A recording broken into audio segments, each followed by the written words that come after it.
Hello viewers, কেমন আছেন সবাই? তো আজকে একটি কারখানায় এসেছি যেখানে লুঙ্গি প্রসেসিং করা হয়। তো সমগ্র কারখানাটি আজকে ঘুরে দেখব এবং আপনাদের সাথেও শেয়ার করব যে কীভাবে যে আমাদের যে পরনের লুঙ্গিগুলো সেগুলো কিভাবে প্রসেসিং করা হয়, সেই দৃশ্যগুলো আজকে আমরা দেখব। তো চলুন শুরু করা যাক। তো এখানে দেখা যাচ্ছে যে যারা লুঙ্গি তৈরি করে সেখান থেকে প্রথমে এখানে লুঙ্গিগুলো নিয়ে আসা হয়। তো সেগুলো সাধারণত কোঁচকানো থাকে, কারণ সেগুলো মেশিনেই তৈরি করা হোক বা তাঁতেই তৈরি করা হোক, সেগুলো কোঁচকানো থাকে। তো সেগুলোকে প্রথমে এই মেশিনটি দ্বারা সেগুলোকে মানে আয়রন করা হয়। তো এর জন্য প্রথমে যে রোলার মেশিন আছে, তো সেখানে থান থেকে লুঙ্গিগুলোকে জুড়ে দেওয়া হয়। তারপর স্টিমের মাধ্যমে যে উপর দিয়ে যে স্টিমের যে পাইপগুলো আছে ওখান থেকে বাষ্প গিয়ে লুঙ্গিগুলোকে নরম করা হয়। এবং এই যে রোলার, বিভিন্ন রোলার, এই রোলারগুলো বারবার পেঁচানোর মাধ্যমে বা ঘোরার মাধ্যমে এই কোঁচকানো লুঙ্গিগুলো সুন্দর আয়রন করা হয়ে থাকে বা ইস্ত্রি করা হয়ে থাকে।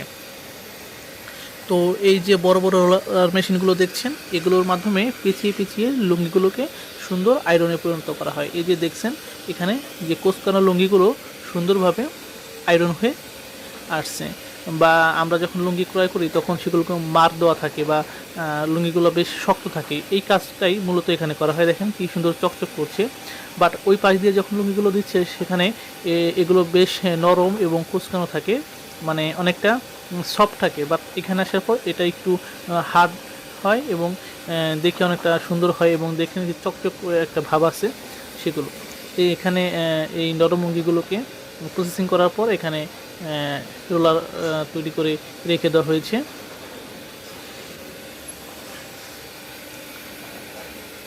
আপনারা দেখতে পাচ্ছেন যে স্টিম এখান থেকে কিছুটা স্টিম বের হচ্ছে। এরকম স্টিম বেশ ভালোই প্রয়োজন হয় এখানে, কারণ প্রতিদিন এখানে আমরা যতদূর জানতে পেরেছি অনেক পরিমাণে লুঙ্গি এখানে আয়রন করা হয়। তো সেই হিসেবে এই কারখানাটির পাশেই বয়লার আছে, সেই বয়লারে পানি উত্তপ্ত করা হয় এবং পাইপের মাধ্যমে এই স্টিম হিসেবে এখানে ব্যবহার করা হয়। তো আমরা এখন এই বয়লারের দিকে যাব এখান থেকে। তার আগে একটু দেখাই, দেখেন লুঙ্গিগুলো কীরকম কুঁচকানো থাকে বা নরম থাকে। এগুলোকে স্টিমের মাধ্যমে বেশ একটু শক্ত এবং একটু চকচকে ভাব নিয়ে আসা হয় এবং বেশ মসৃণ করে তৈরি করা হয়। এই কাজগুলো হাতে করতে অনেক সময় প্রয়োজন, তার জন্য এই কারখানায় মেশিনের মাধ্যমে অটোমেটিক সিস্টেমে এগুলো করা হয়। দেখেন ওইখানে কি কুঁচকানো ছিল, আর এখানে বাট প্লেন একেবারে মসৃণ এবং সফট এবং কিছুটা চকচকে ইস্ত্রি করে বা আয়রনের মাধ্যমে তৈরি করা হয়।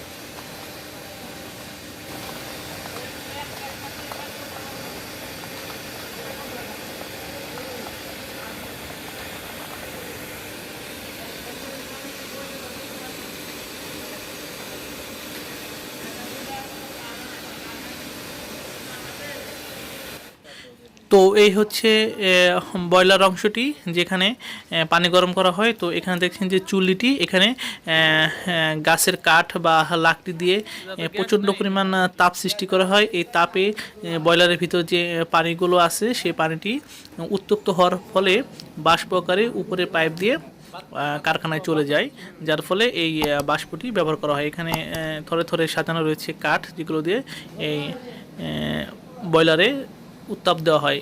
এই যে দেখতে পাচ্ছেন আপনারা বিশাল বড় একটি বয়লার, এবং এই বয়লারের মধ্যে পানি গরম হয়ে এই যে উপর দিয়ে যে পাইপটি গিয়েছে এই পাইপ দিয়ে কারখানায় চলে যায়। এবং এই বয়লারে এই সম্পূর্ণ বাষ্প তৈরি হতে প্রায় 1 ঘন্টার মতো সময় লাগে, যখন প্রথমে আগুন ধরানো হয়। অর্থাৎ সম্পূর্ণরূপে মেশিনটি চালু হওয়ার প্রায় 1 ঘন্টা পূর্বেই এখানে স্টিম তৈরি করা হয়।